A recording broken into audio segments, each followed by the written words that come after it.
Madam chat box లో YouTube link పెట్టాను. Okay ma'am. Okay.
నమస్కారం Sushma.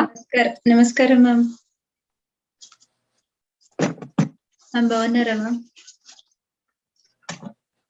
Yes.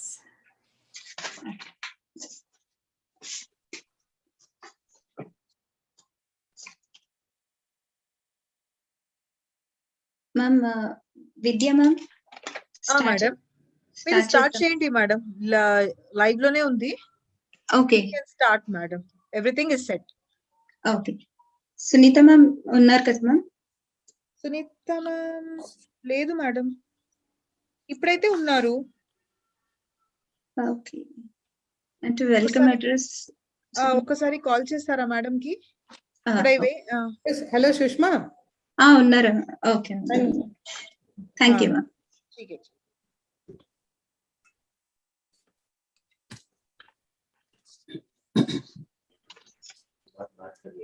Hello hello Sushma. हाँ मैम. स्टार्ट आपको करना है ना? అవును మ్యామ్, నేనే స్టార్ట్ చేయాలి. Okay okay. Sushma ma'am video on చేసుకోండి. చేస్తున్నా.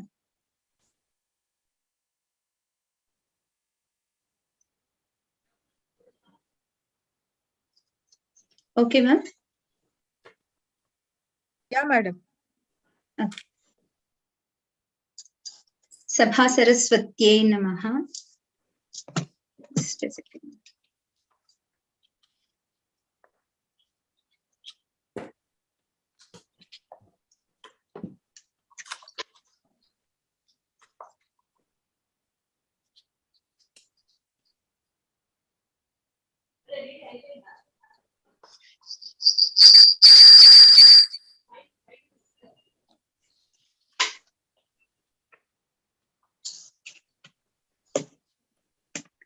सभा सरस्वत्यै नमः।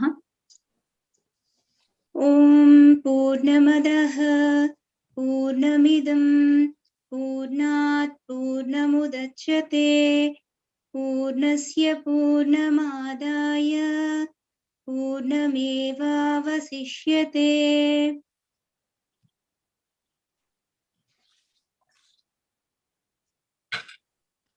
गुरुर्ब्रह्मा गुरुर्विष्णुः गुरुर्देवो महेश्वरः गुरुः साक्षात् परं ब्रह्म तस्मै श्री गुरवे नमः।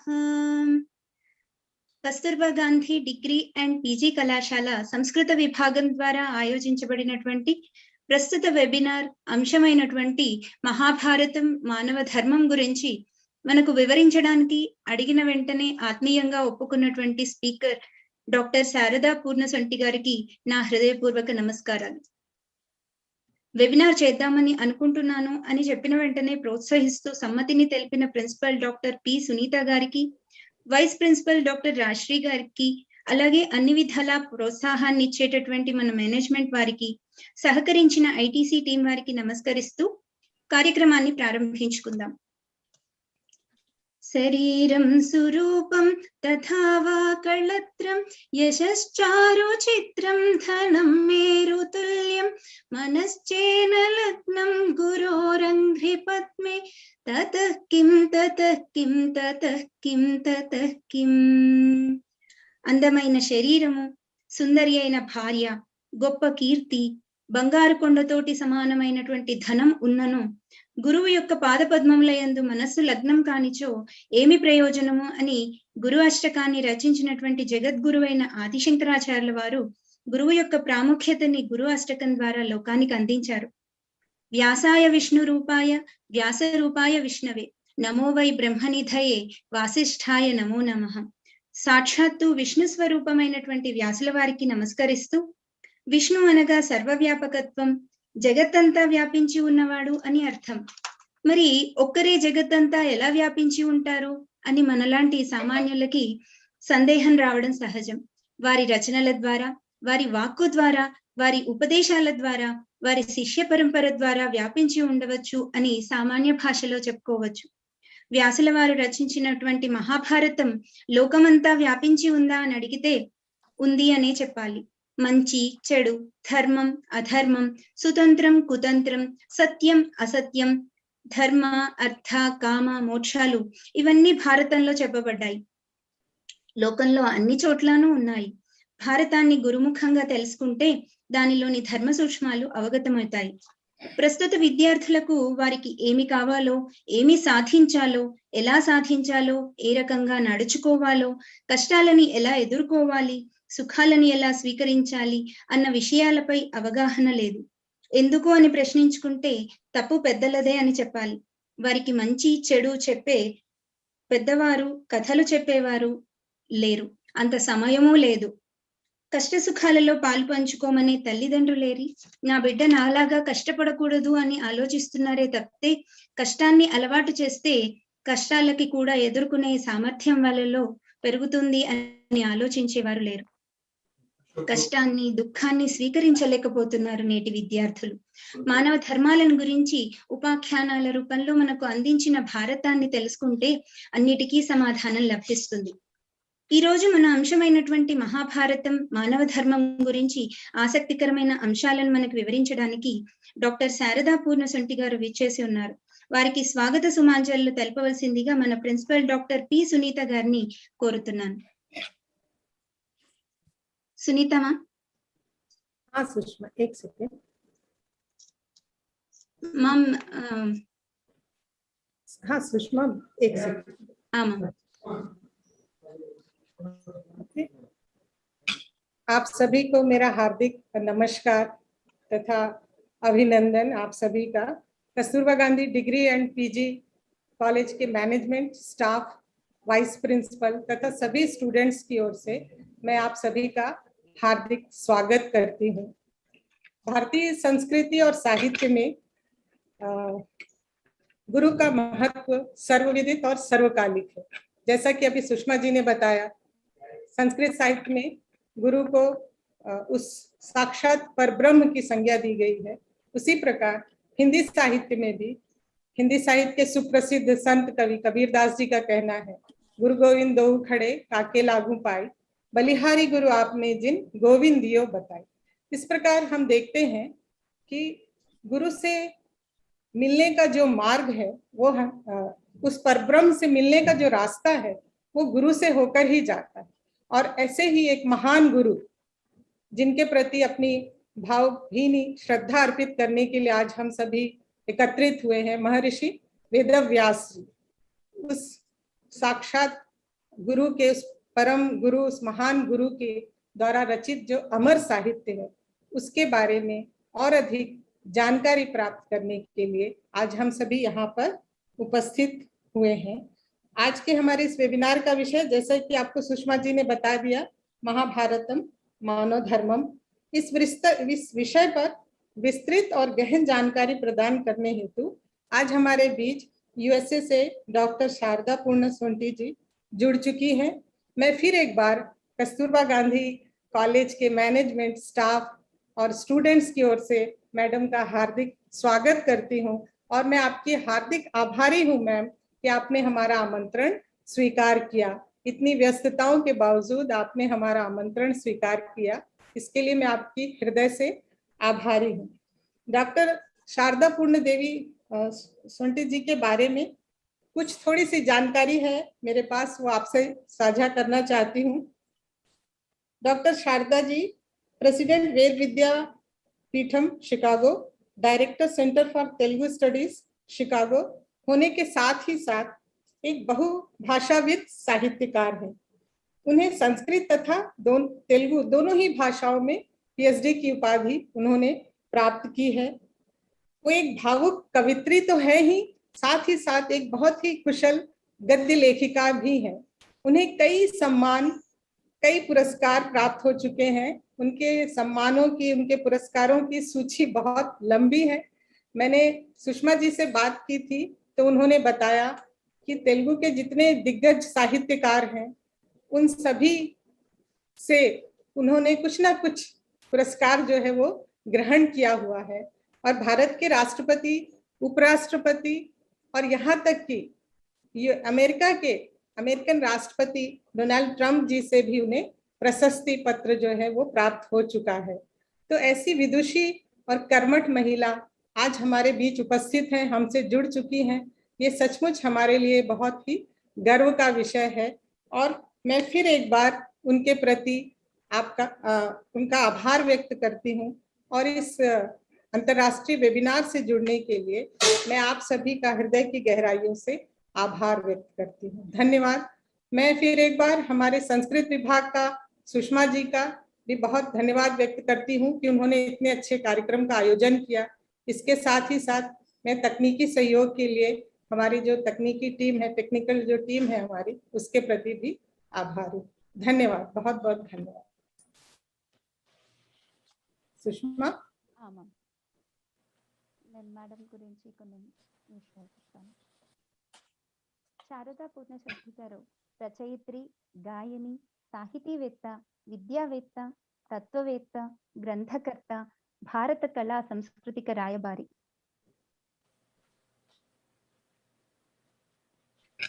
ఆవిడ రచనలు జననం తిరుపతిలో జన్మించారు. ఆ తర్వాత చికాగో నగరంలో స్థిరపడ్డారు. 1997లో తెలుగులో పిహెచ్డి చేశారు, స్వర్ణ పతకాన్ని సాధించారు. అలాగే 2010లో సంస్కృతంలో పిహెచ్డి చేసి ఉత్తమ పరిశోధన పతకాన్ని ఆవిడ పొందారు. ఆ తర్వాత 2015లో డీలిట్ పరిశోధన గ్రంథం బర్హాపూర్ విశ్వవిద్యాలయంలో సమర్పించడం జరిగింది. అలాగే ఆవిడ యొక్క రచనలు వాగ్గేయకార వైభవం, రాళ్ళు రత్నాలు, సాహిత్యంలో నవరత్నాలు, తాళపాక అన్నమాచార్యుని నృత్య సంగీత కళాభిజ్ఞత, స్వర్ణ పతాక గ్రహీత పరిశోధన గ్రంథం మేఘదూతం, కాళిదాస కావ్య శ్రీ కళాఖ్య వ్యాఖ్యానువాదం, ఆచార్య రామవరపు శరత్ బాబు గారితో సంయుక్త రచన, నీతి సాహస్రి, చాణక్య సూక్తులు, శరణిక్వాణం, శరజ్ఝరి, శరద్యుతి, తెలుగు ప్రైమర్ 1, సంస్కృత్ ప్రైమర్ 1, ప్రతీచి లేఖలు, లేఖా సాహిత్యం, ప్రచీతి అధ్యారూపం, వేదాంత వ్యాసమాల, తెలుగు సంస్కృతి భాషా సారస్వతములు, సునాద సుధా, నాదానందం, జయం సరస్వతీ స్తుతి, వీణా వార్షికోత్సవ సంచికలు 12. ఇలా ఆవిడ రచనల గురించి చెప్పాలంటే 20 రచనలు ఆవిడ చేశారు. అలాగే ఆవిడ సప్న అని Shri Annamacharya project of North America వ్యవస్థాపకురాలు. అలాగే స్రిప్ షొంటీస్ రెనైజాన్స్ ఇంటర్నేషనల్ ఫౌండేషన్ వ్యవస్థాపకురాలు. Centre for Telugu studies Potti Sriramulu Telugu university Chicago శాఖలో ఆవిడ తెలుగు స్టడీస్ కి అధ్యాపకురాలుగా ఉంటారు. అలాగే చికాగో వేద విద్యా పరిషత్ షొంటి పబ్లికేషన్స్ సంస్థ బ్రాహ్మీ త్రైమాస బహుభాషా సారస్వత పత్రిక. అలాగే ఆవిడ యొక్క పురస్కారాలు ప్రతిభా కౌముది, సంగీత కళాపూర్ణ, భాషారత్న, సాహితీ సుధీమణి, భారత భారతి ద్వారా విశ్వనాథ సాహితీ పురస్కారం, విశ్వనాథ సాహితీ పురస్కారం, సాహిత్య విశారద శిరోమణి, వాంగ్మయ శిరోమణి, అక్కినేని పురస్కారం, మహతి పురస్కారం, రాయప్రోలు పురస్కారం, 2017లో వంగూరి ఫౌండేషన్ ద్వారా జీవన సాఫల్య పురస్కారం, ఆట, TANA, NATS, NATA, SATS, HDGC recognition awards for service excellence in 2010, ప్రపంచ స్థాయి తెలుగు దశ తెలుగు వనితలు. అలాగే 2015లో ప్రపంచ విఖ్యాత ఉత్తర అమెరికా తెలుగు దశ తెలుగు వెలుగులు. 2016లో చికాగో రోటరీ పాల్ హ్యారిస్ సాంస్కృతిక పురస్కారం. 2017లో US Congress Chicago Danny Davis అంతర్జాతీయ సాంస్కృతిక సేవా పురస్కారం. 2018లో చికాగో కమిషనర్ డాక్టర్ టోనీ ప్రేట్లింగ్ ఫర్ ప్రప్రథమ అంతర్జాతీయ హిందూ వనిత మత సంయమనం. 2018లో డాన్ డేవిస్ అంతర్జాతీయ మత విజ్ఞాన వనితలు. ఇలా చెప్పుకుంటూ పోతే చాలానే ఉన్నాయి పురస్కారాలు. 2019లో యుఎస్ కాలిఫోర్నియా స్టాన్ఫోర్డ్ విశ్వవిద్యాలయం మహాత్మా గాంధీ 150వ జన్మదిన సమావేశంలో పురస్కారం. అలాగే 2020లో విశాఖ సాహితీ పురస్కారం, 2020లో బ్రాహ్మీ కళా సరస్వతి బిరుదు సన్మానం అవధాన సరస్వతి పీఠాధిపతి బ్రహ్మశ్రీ మాడుగుల నాగపణి శర్మ గారి చేతుల మీదుగా. మేడం శారదా పూర్ణశంటి గారికి నేను ఎక్కువగా సమయం వృధా చేయకుండా మేడం చెప్పేటటువంటి విషయాలు మా విద్యార్థులు తెలుసుకోవాలి అనేటటువంటి ఉద్దేశంతో గురు పౌర్ణిమ, ఆషాఢ శుద్ధ పౌర్ణిమని వ్యాస పౌర్ణిమ, గురు పౌర్ణిమగా మనం జరుపుకుంటూ ఉంటాము. వ్యాసుల వారు సంస్కృత సేవ, సంస్కృత భాషా సేవ, అలాగే లోకానికి ఆయన అందించినటువంటి మాటలు, ఆయన అందించినటువంటి ధర్మ సూక్ష్మాలు మనకి తెలపవలసిందిగా మేడంని నేను కోరుతున్నాను. నమస్కారం. भो महाभागाः, आदौ अहं वाग्देवी चरणचरणयोः जगद्गुरुचरणचरणयोः दूरत एव स्थित्वा प्रणामाञ्जलिं समर्पयामि। वाङ्मे मनसि प्रतिष्ठिता, मनो मे वाचि प्रतिष्ठिता, मा विराविर्मयेधि वेदस्य माणिस्तश्रुतं मे मा प्रहासि रनेनाधीतेनाहोरात्रान् सन्दधामृतं वदिष्यामि, सत्यं वदिष्यामि, तन्मामवतु तद्वक्तारमवतु, अवतु वक्तारमवतु तद्वक्तारमवतु वक्तारम्। ॐ शान्ति शान्ति शान्तिः. May the word of mine be firmly established in my mind. May the mind of mine be firmly, pristinely, clearly expressed in my words. सर्वस्वात्मोचितेषु स्थिरतरधिषणां देहदाढ्यं तदर्थं तीर्थं चायुर्यसश्च त्रिभुवन विदितं पापमार्गात् विरक्तिं सत्संगं सत्कथाय श्रवणमपि सदा देहि दत्त्वा कृपार्द्रैः विद्यां शुद्धां च बुद्धिं कमलजदयिते सत्वरं पाहि मह्यम्। गुरुमन्त्रम्। आदिक्षान्त विलासलालसतया तासां तुरीयातु या क्रोटीकृत्य जगत्त्रयं विजयते वेदादिविद्यामयी तां वाचं मयि सम्प्रसादय सुधा कल्लोल कोलाहलक्रीडा कर्णनवर्णनीय कविता साम्राज्य सिद्धिप्रदाम् ऐन्दव्या कलयावतं शिवतरो विस्तारनादात्मकं तद्रूपं जननी स्मरामि परमं चिन्मात्रमेकं तव यत्रोदेति पराभिधा भगवती तासां हितासां पदं पश्यन्ति तव मध्यमा विजयते स्वैरं हि सा वैखरी। महाभागाः अस्मिन् कालचक्र भ्रमणे आषाढमासे दक्षिणायन प्रारम्भः प्रचलति, किन्तु तद् दक्षिणायने व्यासपौर्णमी पर्वदिनस्य वर्तनं भवति। तस्मात् वैयासिकपदानुसारेण वैदिक आध्यात्मिक चिन्तनम् अतीव आवश्यकं भवति। अयि भो महाभागाः, अधुना पूज्य गुरुजन वात्सल्येन सुहृज्जन सहृदयत्वेन श्रोतृजन सदयहृत्वेन विद्यार्थिनां प्रीतिभावेन अहं महाभारत इतिहासे मानवधर्म शीर्षिका नाम उपन्यासं कर्तुं समुत्सहे। एवं कस्तूरबा गांधी कलाशाला अध्यक्ष महोदयायै कार्यनिर्वाहकायै प्रधानतः श्रीमती सुषमायाः हृत्पूर्वक धन्यवादं व्याहरामि। अहं विदेशस्थात् एतत् विधानेन संस्कृत भाषायाम् उपन्यासं कर्तुम् अत्यन्त कष्टतरं मम। साधारणतः सामान्य संभाषण कर्तुम् अहं न शक्नोमि, किन्तु अस्मिन् अवसरे यतः विषय विस्तारणे एतत् प्रसङ्गः संस्कृत भाषायाम् उपन्यासं कर्तुम् अतीव कष्टतरं मम। ततोपि बहु संवत्सरेभ्यः प्रभृति मम अमेरिकायां वर्तमानत्वात् तद्विषये अल्पीयान् परिश्रमः अस्ति। गुरुपौर्णमीस्य एतद् उपन्यासं कर्तुम् अहम् उत्साहे महान् प्रमोदः मम च। भारतीय मानव धर्मानधिकृत्यम् अहमच्च उपन्यसितुं प्रयत्नं करिष्यामि। एतत् भवन्तः सर्वेपि बहून् श्रद्धाळवः विद्या व्यवसाय सत्कृषीवलानां वाग्खलकर्षकाणां च संस्कृत भाषा परिरक्षकाणां च सर्वेभ्यो महाजनेभ्यो सविधे सप्रश्रयं मम प्रणयाञ्जलः। यदि अत्र मम उपन्यासे दोषाः सन्ति चेत् विबुधाः सहृदयाः सुमनसः क्षमत्वम्।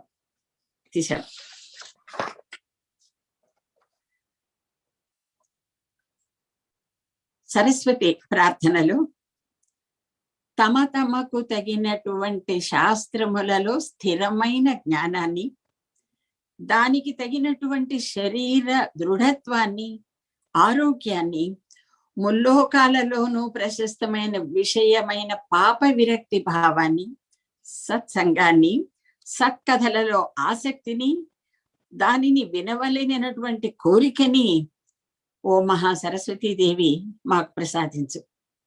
స్వచ్ఛమైన బుద్ధిని, స్వచ్ఛమైన విద్యను సత్వరం ఇచ్చి మమ్ములను రక్షించు. అది ప్రార్థన. శ్రీ వాసుదేవాయ నమః, శ్రీ వ్యాసదేవాయ నమః. ప్రధానంగా ఉపన్యాసంలో సరస్వతి ప్రార్థన, ఋషి ప్రార్థన, గురు ప్రార్థన, వ్యాస ప్రార్థన, ఇవి 4 ముందున్న అంశాలు.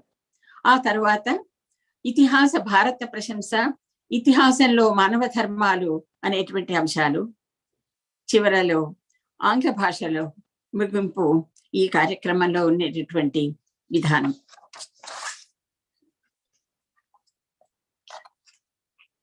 మనకి తెలిసినది గురు ప్రార్థన ఏమిటి అంటే, త్వం నో అస్యా అమతేరుతిక్షుతః అభిషస్తేరవస్పృధి త్వం న ఊతి తవ చిత్రయా ధియా శిక్షా సచిష్టకాతవిత్. ఇది ఋగ్వేద మంత్రం. అల్పశక్తుల్ని ఉన్నత స్థితికి తీసుకుని పోయే మహిత శక్తిని గాతు విత్ అంటుంది వేదం. ఋగ్వేద మంత్రం మహిత శక్తిని గురువుగా సంబోధిస్తుంది. గురువు ఎవరంటే మార్గం దర్శించిన మార్గశ్రేష్ట, మార్గం తెలిపే మార్గదర్శి, సన్మార్గాన నడిపే మార్గగామి, మహిత శక్తి చేత సచేష్ట, క్రమశిక్షణ నడిపే శిక్షకుడు, మేధను పెంపు చేయు ఉపాధ్యకుడు, మనోజ్ఞాన బలం పెంపు చేసేటటువంటి బలవానుడు, జీవుని శక్తిని ఇచ్ఛను రక్షించే రక్షకుడు, అనుతిని నివారించగల దివాకరుడు, అభిశస్తిని నివారించే భారతి, విషయ విహారణ గరుడ గమన శక్తి స్వరూపి మహాగురువు అంటే.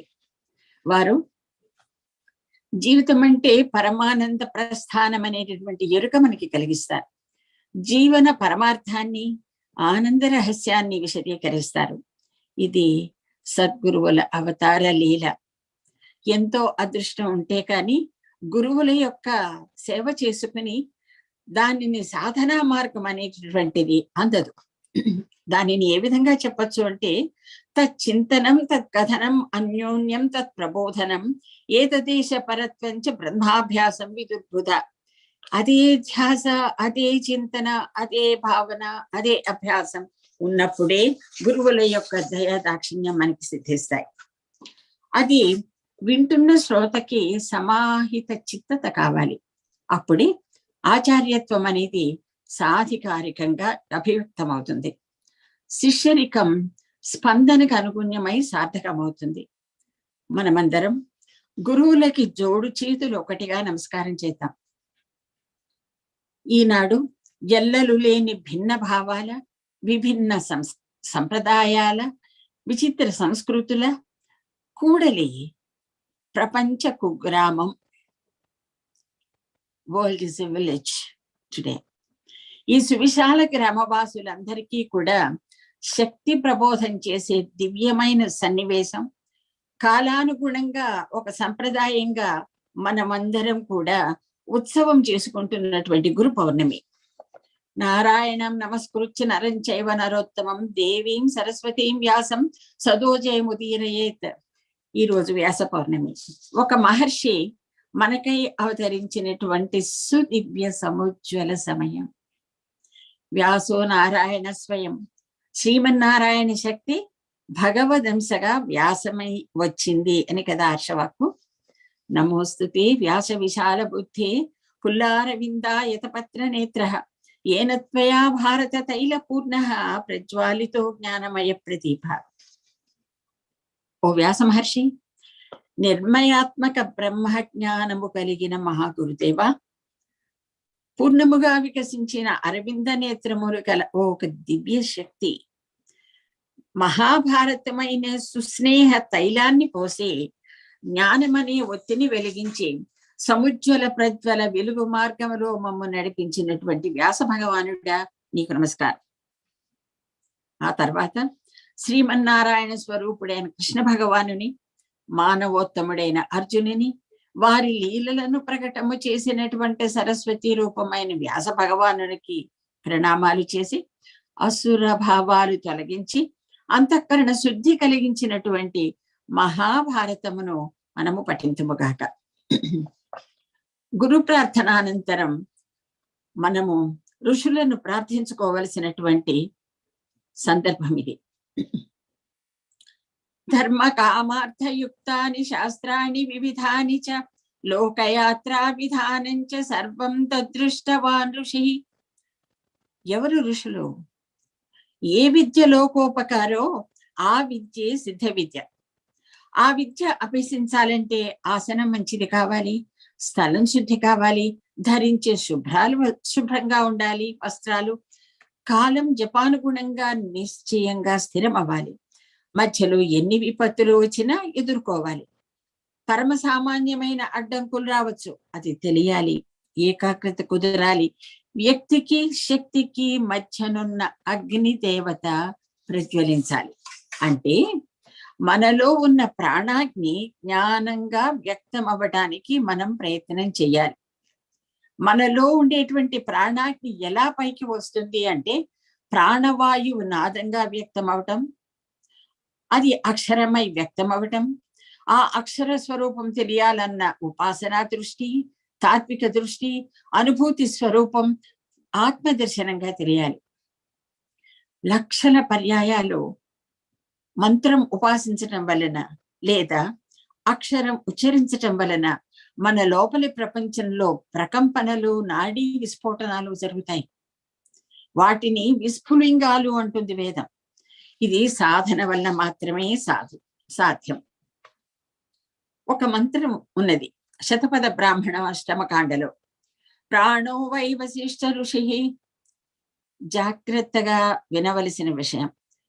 ప్రాణో వై వశిష్ఠ ఋషి, మనో వై భరద్వాజ ఋషి, శ్రోత్రం వై విశ్వామిత్ర ఋషి, ప్రజాపతిర్వై జమదగ్ని ఋషి, చక్షుర్వై జమదగ్ని రుచి, ప్రాణో వా అంగిరా, వాగ్యే విశ్వకర్మ ఋషి. ఋషులు ఎవరో ఏ శక్తి ఋషిత్వాన్ని పొందుతుందో శతపథ బ్రాహ్మణ మనకి చెప్తోంది. అంటే మనలో ఉండేటువంటి ప్రాణమే వశిష్టం, మన మనస్సు భరద్వాజం, మన శ్రోత్రం విశ్వామిత్రం, మనం ప్రాణం అంగిరం, మన వాక్కు విశ్వకర్మం, మన ఇంద్రియం గౌతమం, మన మేధ ఖండం, మన చక్షువులే జమదగ్ని, మన ప్రవాహ చైతన్య శక్తి వ్యాసం. అందువలన వ్యాస భగవానులు వేదాన్ని విభజించారు అనేటువంటి విషయం మనకి స్పష్టం అవుతుంది. ఈ ఋషుల నామాక్షరాలు మన స్వరూపాన్ని, మన ప్రాణశక్తికి, మన ప్రాణాగ్నికి ఉండేటటువంటి భిన్నమైనటువంటి శక్తులని విషదం చేస్తుంది. అంచేత వీరందరూ ఎవరో అరణ్యాలలో తపస్సు చేసుకుంటున్నటువంటి ఋషులు కారు. ఇవన్నీ మనలో ఉండేటువంటి ప్రాణాగ్ని వ్యక్తమయ్యేటటువంటి భిన్నమైన శక్తి స్వరూపాలు. అందువలన ఆ ప్రాణాగ్నిని అగ్నిదూతం వృణీమహే అగ్నిమీళే పురోహితం. ఇవి మన మంత్రాలు. మహనీయులు, మహామహులు, ఆ మహర్షులందరికీ నమస్కారం చేసుకుందాం. ఇప్పుడు మనమందరం ప్రస్తుతింపదలచినటువంటి మహాభారత ఇతిహాసగత ధర్మాధర్మ సిద్ధాంత సమన్వయ రీతుల్ని, వ్యాస మహర్షి ప్రతిపాదించిన జీవ జన్మగత విధి విశేషాలని, మానవ కోటి నిత్య జీవన విలువలని, సన్మార్గము యొక్క నిర్వచనాన్ని మనసులు శృతి చేసుకుని ఒక్కమారు పరిశీలిద్దాం. మ్యామ్ సారీ మ్యామ్, ఒక్కసారి మీరు వీడియో ఆన్ చేసుకోరా మ్యామ్? నాది ఆన్లోనే ఉన్నదండి, నాది ఆన్లోనే ఉన్నది. Okay ma'am, okay.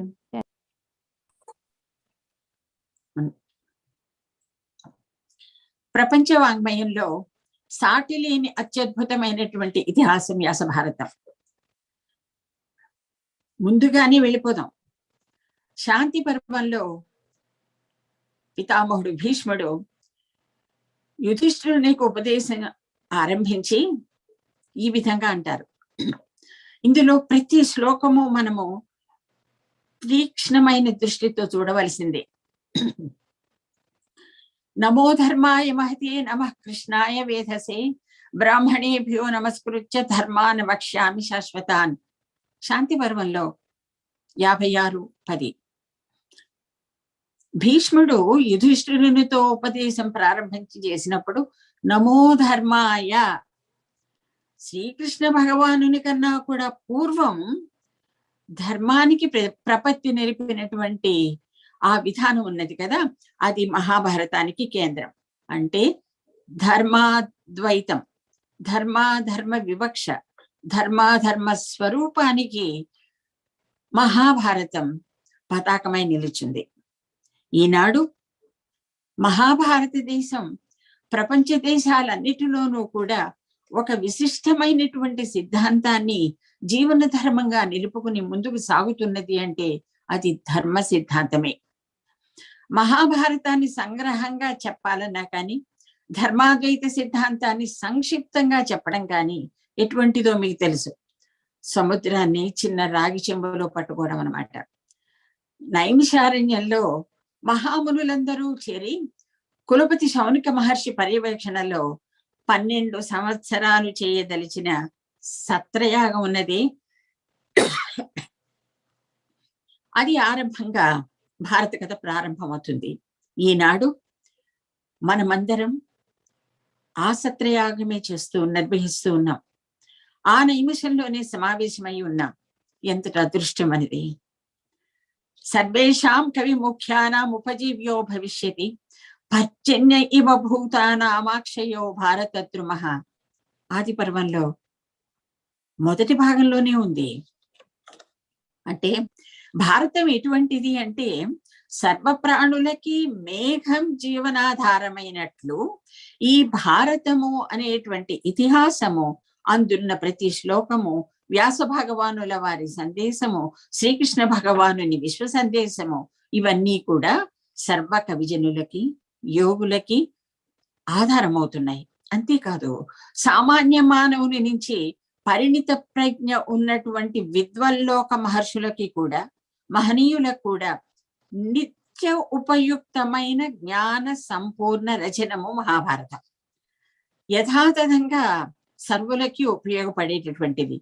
ధర్మాధర్మ సూత్రాలు, ఆధ్యాత్మిక ధర్మశాస్త్ర విషయ ప్రబంధ నిబంధనమే ఈ మహాభారతము అనేటువంటిది. వ్యాసగ్రహీతమైనటువంటి మహాభారతం సమస్త లౌకిక పారలౌకిక విజ్ఞాన సర్వస్వం. 1,00,000 శ్లోకాలతో కూడిన ఈ గ్రంథ అతి బృహత్ ప్రమాణం. అది ఎంత పెద్దదో ఊహించుకోవచ్చు. వేల సంవత్సరాల పాటు అదే రూపంతో, అదే శక్తితో, అదే విధంగా మానవ జాతిని ప్రభావితం చేస్తూ మన్ని విస్మయపరుస్తూనే ఉంది. ఈ ఆమూలాగ్రం ఈ మహాభారతం కృష్ణ భగవాను కృష్ణ ద్వైపాయనుల మధ్య ప్రవహించినటువంటి ఉపనిషత్ సార సంగ్రహం. మనం ఒక విషయాన్ని పరిశీలిద్దాం. మానవుల్లో 2 ప్రస్థానాలు ఉంటాయి, 2 పక్షాలు ఉంటాయి. ఒకటి హృదయ పక్షం, రెండవది శిరఃపక్షం. సామాన్యం కదా, ఇది తెలిసిన విషయమే. స్నేహం, భక్తి, ప్రపత్తి, ప్రేమ, కరుణ, శాంతి, విశ్వాసం, తేజస్సు, ఓజస్సు ఇవన్నీ కూడా హృదయపక్షమైనటువంటి విశేష అంశాలు. ఆలోచన, నైతికత, తార్కికత, మీమాంస, కార్యనిర్వహణ, చింతన, వైదుష్యం, యజ్ఞం, కర్మాచరణ, వివేకం ఇవన్నీ శిరఃపక్షం. మీకు అర్థమై ఉండాలి. ఈ రెండిటిని సమన్వయపరిచి ధార్మిక మార్గాన నడిపించి మానవ మేధకి పరిపుష్టి కలిగించి సంపూర్ణ మర్యాద కలిగించి భారతీయాత్మను పట్టి ఇవ్వగలిగినటువంటి సర్వకాలిక గ్రంథం భారతం. ప్రస్తుత కాలంలో భారతం అనగానే ప్రతిధ్వనించే విషయాలు కొన్ని ఉన్నాయి. అది బాధాకరం. ఆ విధమైనటువంటి అభిప్రాయం కానీ అవగాహన కానీ ప్రజా సామాన్యంలో ఉండటంలో కారణం ఏమిటి అంటే విషయాభిజ్ఞత లోపించటమే. విషయం యొక్క అభిజ్ఞత. అభిజ్ఞ అంటే గుర్తు, అభిజ్ఞత అంటే గుర్తింపు, అవగాహన. వారికి విషయమే తెలుసు కానీ విషయము యొక్క అవగాహన లేక, అంటే అభిజ్ఞత లోపించి ఆ విధమైనటువంటి చిత్రణ వారిలో నిలిచిపోయింది. అవి ఎటువంటివంటే వ్యాసుడు, భీష్మ, కర్ణ, పాండవ వీరి జనన వృత్తాంతం మొదటి విషయం. ద్రౌపదికి 5 భర్తలు, కుంతికి 6 సంతానం, అందులోనూ దేవతాశక్తుల మూలాన. పశుపక్షాదులని బలులిచ్చేటటువంటి యజ్ఞయాగాదులు. కొందరు వేల సంవత్సరాల పాటు జీవించటం. మంత్రాలు, తపస్సు, అస్త్ర శస్త్రాలు, వాటికి ఉన్నటువంటి ఊహకి అందని శక్తులు. ఆ తర్వాత ఇంకా కొన్ని చూడండి. కౌరవులు, ద్రోణులు, ద్రోణాదులు కుండల నుంచి పుట్టటం. 18 అక్షౌహిణుల సంఖ్య. ఆ సంఖ్య భయంకరంగా ఉన్నది ఇప్పటి వారికి. అంతటి మహా అక్షౌహిణులు కూడినటువంటి యుద్ధ రంగంలో గీతోపదేశం. ఇంకొక విషయం, స్పర్శ చేత, దృష్టి ప్రచారం చేత సంతానం కలుగుతుంది అనేటువంటి విషయం. ఈ విషయాలన్నిటికీ విపరీత వ్యాఖ్యలు వస్తున్నాయి. ఇక చూస్తే విషవృక్షాలు విపరీతంగా పెరుగుతున్నాయి. ఈ విషవృక్షాలని సమూలంగా పెకలించి పర్యావరణాన్ని రక్షించాలి. మానసిక పర్యావరణాన్ని, ఆధ్యాత్మిక పర్యావరణాన్ని, మన సారస్వత పర్యావరణాన్ని, మన అవగాహన శక్తిని, అంటే మన బాహ్య జగత్తుని, అంతర్జగత్తుని కూడా శుభ్రం చేసుకొని రక్షించాలి. ఆ ప్రయత్నంలో భాగమే ఈనాడు మనందరి సమావేశం. అందుకు అధ్యక్షుల వారికి, సునీత గారికి, జయశ్రీ గారికి పదే పదే నమస్కారం చెప్తాను. ఒకటి ఏంటంటే, భారతీయులకి, భారత వంశీయులకి, భారతీయులు మన దేశం వారు, భారత వంశీయులు, వారికి భీష్ముడు ఇచ్చినటువంటి చిట్ట చివరి సందేశం ఉన్నది. దానిలో ఏం చెప్తారంటే, అంతకు మించిన మానవ ధర్మ ప్రతిపాదిత సందేశం మానవ లోకంలో ఏ కాలంలోనూ ఏ దేశంలోనూ ఎవరికి కూడా సాధ్యం కానటువంటి మహత్తరమైన సందేశం. అదేంటంటే, ప్రాణాశ్రమిచ్చామి తత్రానుజ్ఞాతమర్హత సత్యేషు ఇతి తవ్యం వః సత్యం హి పరమం బలం అశ్రుసంస్య పరైర్భావం సదైవ నియతాత్మభిః బ్రహ్మణభ్యత్ ధర్మశీలైశ్చ తపోనిత్యైశ్చ భారత. నా ప్రాణాలు విడుస్తున్నాను, నేను నిర్గమిస్తాను కృష్ణదేవ. యుధిష్ఠిర, మీరందరూ నాకు అనుజ్ఞివ్వండి. కానీ ఒక మాట, ఎప్పుడూ సత్యాన్ని రక్షించండి. సత్యమే గొప్ప బలం. మీరందరూ ఆత్మ నిగ్రహంతో నిలవాలి. జనసామాన్యం క్రూరత్వం లేనిదై ఉండాలి. వేద రక్షణశీలులై ఉండాలి. ధర్మ మార్గాన నిలవాలి. నిత్యము తపోదృష్టి కలవారై ఉండాలి. నిత్యము బ్రాహ్మణులను గౌరవించాలి. విశేషించి మేధావులను సేవించాలి. ఆచార్యులను, ఋత్విజ్ఞులను, యజ్ఞయాగాదులు నిర్వహించినటువంటి ప్రభుత్వమును, యజ్ఞయాగాది అగ్ని కార్యాలను సర్వాన్ని రక్షించాలి అని ఆయన ఒక సందేశాన్ని ఇచ్చారు. ఇంకొకటి చూడండి, శ్రీకృష్ణ భగవానునికి నారదుడు చెప్పినటువంటి బోధ, మనకి భగవద్గీతను అందించిన శ్రీకృష్ణునికి నారదుల వారు అందించినటువంటి బోధ. అనాయాసేన శాస్త్రేణ మృదునా హృదయచ్చిద జిహ్వాముద్దుర సర్వేషాం పరిమృత్య అనుమృత్య చ. అంటే, ఓ శ్రీకృష్ణదేవ, నిన్ను ఆశ్రయించిన వారికి అన్నబలం ప్రసాదించు. మనకు ఉన్నవి 3 కదా, అన్నము, ఆనందము, జ్ఞానము. అన్నం మూలాన్న బలం వస్తుంది, ఆనందం మూలాన్న శాంతి వస్తుంది, జ్ఞానం మూలాన్న మేధ వస్తుంది. ఈ 3 మనకి ఆధారాలు, మన జీవన బాటలు. ఈ 3 బాటలకి మనకి బలం, శాంతి, శక్తి, ఈ 3 రావడానికి నీవు కృష్ణ వారిని భోజనం పెట్టి సంతుష్టుని చేయి. మాటలో ఓర్పు, మృదుత్వం అందించు. వారి వారి అర్హతలని బట్టి గౌరవించు. ఇదే అనాయాసంగా ఇయే అంటే ఏమిటో తెలుసా? ఇనుముతో చెయ్యని అస్త్రం ఇదే. రూపము లేని అస్త్రాలు ఇవి. ఈ అస్త్రాలు మనం వాడుకోవాలి. ఈరోజు మనందరికీ కాదు ఆ సందేశం. మనకి కావలసింది అతిథి మర్యాద, స్నేహం పంచుకోవాలి. మాటలో ఓర్పు కావాలి, మృదుత్వం కావాలి. వారి వారి అర్హతలని బట్టి గౌరవించాలి. ఇదే కదా ఇనుముతో చెయ్యని అస్త్రాలంటే.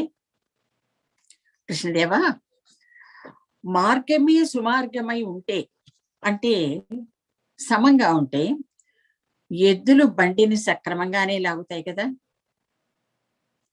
దుర్గమంగా ఉన్నప్పుడు లాగితేనే ప్రయోజనం. అంటే కష్టతరమైన పనిని ఇష్టంతో నిర్వహించాలి.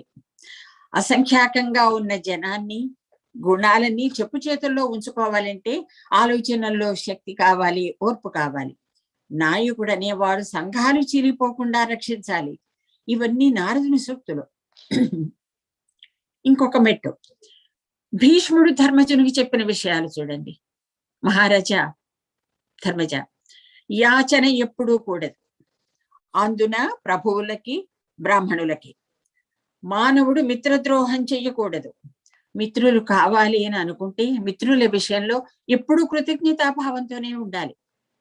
ఈ లోక వ్యవహారం అనేది దోషభూయిష్టమైంది.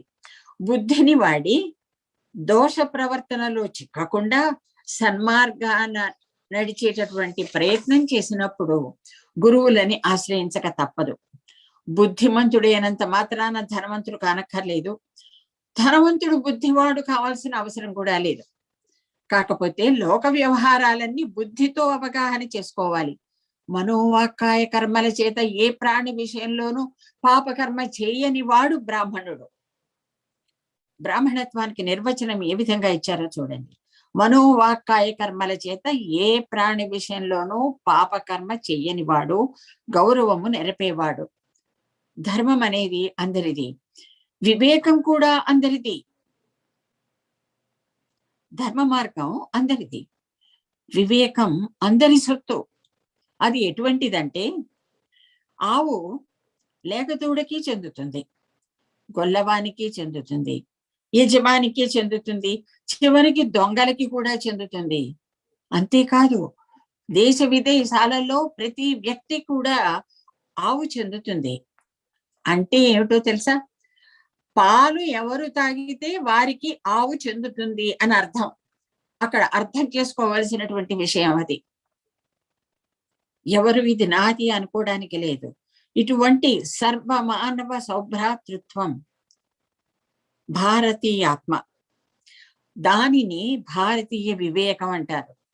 ఈ భారతీయ వివేకం స్వాధ్యాయం, సదాచార నిర్వహణ, పితృదేవతల సేవ, నిరంతరం అగ్ని కార్య నిర్వహణ, కర్మాచరణ నిర్వహణ, ఇవన్నీ చాలా అవసరం.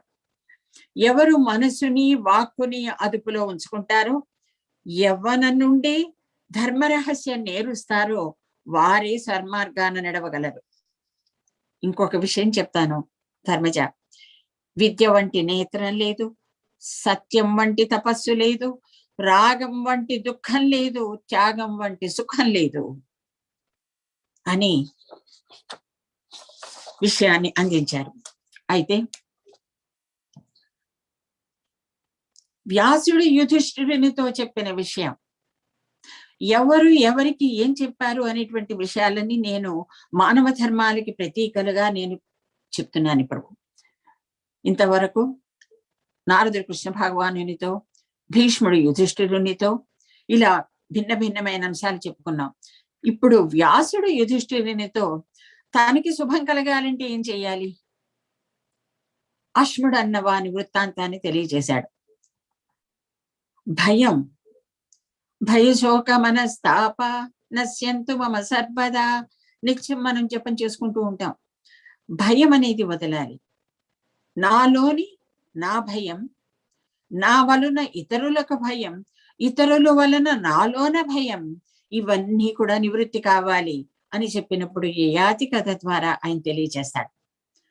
కాలస్వరూపాన్ని, కాల నిర్ణయాన్ని, ప్రభావాన్ని పరమధర్మజ్ఞుడైనటువంటి సేనజిత్తు చాలా విశిష్టంగా తెలియజేస్తాడు. తర్వాత వ్యాస భగవానుడే రాజధర్మాన్ని, శాస్త్రవిహిత కర్మాన్ని పాటించే విధానాన్ని, పాపాల నిర్వచనాన్ని, వాటికి ప్రాయశ్చిత్త విధానాలని కూడా స్పష్టం చేసిన విధానం మనం రకరకాలుగా చూడొచ్చు. అంతేకాదు దానం, అధ్యయనం, తపస్సు, కార్యకార్యాలు, అగ్ని కార్యాలు, వాటి స్వరూపం, వీటన్నిటినీ కూడా స్వయంభూమను చెప్పినవైన మనం భారతంలో చూడొచ్చు. భీష్మగీత ద్వారా ధర్మాధర్మ సూక్ష్మ రహస్యాలు, సమగ్రమైనటువంటి సంపూర్ణమైనటువంటి ధర్మం యొక్క స్వరూపము చెప్పబడ్డాయి. అయితే రాజధర్మానికి ప్రతీకగా ఒక చక్కటి దివ్యమైన శ్లోకం ఉన్నది. త్యజేదేకం కులస్యార్థే గ్రామస్యార్థే కులం త్యజేత్, గ్రామం జనపదాస్యార్థే ఆత్మార్థే పృథివీం త్యజేత్. వంశక్షేమం కోసం వ్యక్తిని వదిలిపెట్టాలి, గ్రామ రక్షణ కోసం వంశాన్ని వదిలిపెట్టాలి, జానపద సౌఖ్యం కోసం, జనపద సౌఖ్యం కోసం గ్రామాన్ని విడిచిపెట్టాలి. అన్నిటినీ మించిన ప్రతీక ఆత్మరక్షణ కోసం దేశాన్ని విడిచిపెట్టాలి. గురువులు, జ్యోతిష్య శాస్త్రజ్ఞులు, బంధువులు, మిత్రులు అందరూ కూడా ధృతరాష్ట్రుని చుట్టూ చేరి దుర్యోధనుని జనన కాలంలో ఈ శ్లోకం చెప్పి, మహారాజా, రాజ్యం యొక్క భవిష్యత్తును, విశ్వయుమ యొక్క శాంతిని ఆలోచనలో పెట్టుకుని దీనిని, ఈ రాజధర్మాన్ని పాటించు అని చెప్పారు.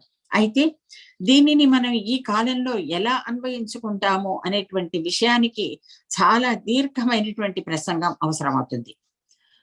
సర్వకాల సత్యాన్ని కూడా వ్యాస భగవానుడు చెప్పాడు.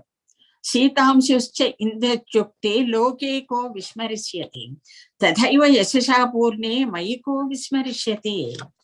అంటే అంపశయ్య మీద ఉన్న భీష్ముడితో కృష్ణ భగవానుడు అందరికీ ధర్మాధర్మాలు చెప్పమని అడిగిన సన్నివేశంలో కృష్ణ భగవానుడు అంపశయ్య మీద ఉన్న భీష్ముని అడుగుతారు, జనానందరికీ ఇక్కడ వచ్చిన ఈ మహా జన ప్రవాహానికి ధర్మాధర్మ సూక్ష్మాలు చెప్పు అంటే, కృష్ణ, భీష్ముడు అన్నమాట, కృష్ణ, ధర్మం విషయంలో అయోమయం కూడదు, స్పష్టత కావాలి. పైగా ధర్మ సూక్ష్మం అత్యంత తీక్ష్ణమైనది, సూక్ష్మమైనది. స్పష్టత అనేది దేని వలన వస్తుంది? శాస్త్రజ్ఞానం వలన వస్తుంది, అనుష్ఠానం వలన వస్తుంది, శిష్టాచారం వలన మాత్రమే వస్తుంది. రాగద్వేషాలు, తరతమ భేదాలు పోవాలి, అంతరంగ శుద్ధి కావాలి. పండితుడికి రాగద్వేషాలుంటే దాని వలన అధర్మమే జరుగుతుంది. జ్ఞానివి నీవే ధర్మ సూక్ష్మాలు తెలియచేయి అని కృష్ణ భగవానునికి ఒక చిన్న హెచ్చరిక. ఈ రోజు మనం అందరం అనుకుంటూ ఉంటాం, క్లారిటీ కావాలి. ఇది ఒక ఊతపదం అయిపోయింది ఈనాడు. స్పష్టత కావాలి అనేది చాలా అవసరం. స్పష్టత అనేది దేని వలన వస్తుంది? శాస్త్ర జ్ఞానం వలన, సదాచారం వలన, శిష్టాచారం వలన, అనుష్ఠానం వలన మాత్రమే వస్తుంది అని భీష్ముడు కృష్ణ భగవానునంతటి వారికి చెప్తే, కృష్ణుని సమాధానం చూడండి. తాత, చంద్రుడు ప్రకాశిస్తాడు, దాని వలన చంద్రుడికి ఏమైనా కనకీర్తి వస్తుందా? చంద్రుడు చల్లగా ఉంటాడు, తెల్లగా ఉంటాడు, పరమ ఆహ్లాదంగా ఉంటాడు, కలువలు వికసిస్తాయి అంటే అది అతని లక్షణం, స్వభావం. దాని వలన చంద్రునికి ఘనకీర్తి ఏమీ రాదు. నిప్పు చల్లగా ఉంటే వార్త, కానీ చంద్రుని సౌందర్యాన్ని వర్ణించుకుంటే ఏమైనా వార్త? ఎవరు ఏ పని చెయ్యాలో వారే చెయ్యాలి. ప్రజలకు ధర్మాధర్మ వివక్షణ, ధర్మ స్వరూపం చెప్పవలసిన వాడివి నువ్వు. అందువలన నువ్వే చెప్పు. ధర్మపాలన ఒక మహాయజ్ఞం, ధర్మాచరణ మహాయజ్ఞం, ధర్మబోధ మహాయజ్ఞం. ధర్మం ఎలా అంతరిస్తుందో, ధర్మం ఎలా నిర్వహించాలో, ధర్మ స్వరూపం ఏమిటో తర్వాతి తరాలు వారికి తెలియాలి. ప్రతి మానవునికి కూడా అవగాహనకు అందాలి. ధర్మాచరణ మార్గం నీ వలన తెలియాలి. అందువలన భీష్మ, నీవు ధర్మాన్ని ఇయ్యేవి అని ఆ మహానుభావుడు చెప్పాడు. అయితే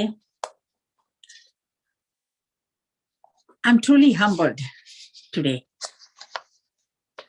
దీనికి ఒక మహా కారణం ఉంది. ఏంటంటే, usually in USA, when we gather for literary meetings, literary conferences or webinars, students, enthused individuals gather in very small numbers. But one reason here, I was a kind of overwhelmed. This certainly feels like modern day Naimisham doing Satrayagam. I do hope not to disappoint you. Let us visit the definition given by the West and the East for the word ethics. Ethical and moral issues in mighty epic Mahabharata of Vedavyasa. That is our topic today. What is dharma? How do we define dharma? Dharma is defined as ethics. Is that true? What is the difference between dharma and ethics? Dharma is dharyate iti dharma. That's a definition given. A behavior that behooves a human being is dharma. I will repeat this again. A behavior that behooves a human being is dharma. The behavioral patterns and action matrix that sustains time, place, individual, and collective. In keeping human nature, it transcends to a higher level. That is purohitam, is dharma. I hope you are with me. The behavioral pattern and the action matrix that we are in that sustains time, place, and individual at micro level and macro level, that is collective. Keeping human nature in mind, which allows him to transcend from where he is. That is dharma. Dharma leads to ritam. Ritam cha swadhyaya pravachane cha, satyam cha swadhyaya pravachane cha. We need to know the word ritam and satyam to understand dharma. It's very important. Ritam is cosmic order, universal harmony. That means conceivable, unmanifest truth is ritam. Metaphorically, one can explain as ritam means sunrise and sunset. Every day we know that sunrises and sunset. Does really sun does that? That is what tattva. Tattva jnanam is ritam. Vyavaharika vastu jnanam is satyam. Yes, sunrises, sunsets. That's the truth. That's satyam. What kind of satyam is that? Perceivable, manifest truth. So the two words here are conceivable, unmanifest truth versus perceivable, manifest truth. Please follow the three words. Conceivable, unmanifest truth, perceivable, manifest truth. Satyam and ritam. Ritam is reality. Satyam is real world workings. Please understand. The difference between life and living is the difference between reality and real world workings. You know why I'm getting? Now, let's define ethics. Dharmam is real world model, reality model. Ethics is a real world model. Unless each living being or creative behaves in a specific way, particular way, moral, ethical manner, the world will turn into turbulent and imbalanced with disharmony. This is what we need to understand. That means, for cosmic order, there is a need for harmony, unison. Anduvallane Vedanlo aa vakulanni unnai. To maintain cosmic order, a principle derived from reality instead of real world model is needed. And that means dharma is needed. Ethics is for the practice. It's methodology. Ethics is methodology. Dharma is the essence. The first step is very crucial at this point of time, of circumstances and global perspective to set our view strong and steadfast. East stands on models of reality. That means it's a gunashrayi, traditional speculative views. The West stands on real world models. That means vastvashrayi, modern scientific approach. Please stay with me. Let's tune our hearts, tune our minds, and take the journey forward a little bit further. In Bharata Desha, this has been a symbiotic relationship between life and living. Advaita Siddhantam. Shankara Bhagavat Pada gave an absolute truth and a fact and a perfect model for this Advaita Siddhantam. And Bharata Desha Siddhantam is that. And philosophy and theory and principle all are integral with each other. Tattvika Chintana in Nija Jivana. Tattvika Chintana, Nija Jivana. That means reality and real world should be together. Vastuvu Gunam should be together in unison. In the West, it has always been an intellectual approach, starting from Aristotle and Plato. Intellectual debate, argument, come up with theory and principle, and then apply to the world.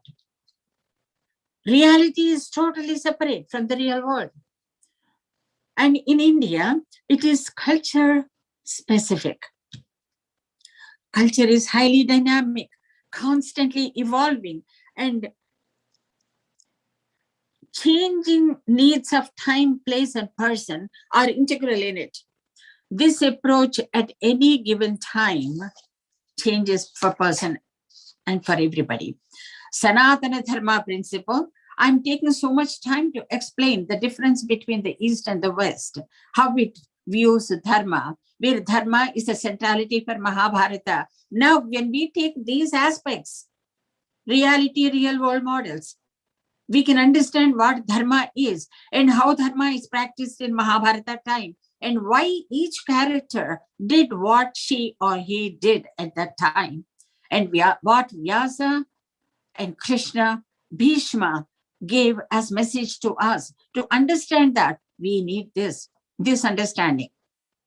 Sanatana Dharma principle, Eastern ethics are built on language, Sanskrit, expressing, communicating words of inner consciousness in worldly actions.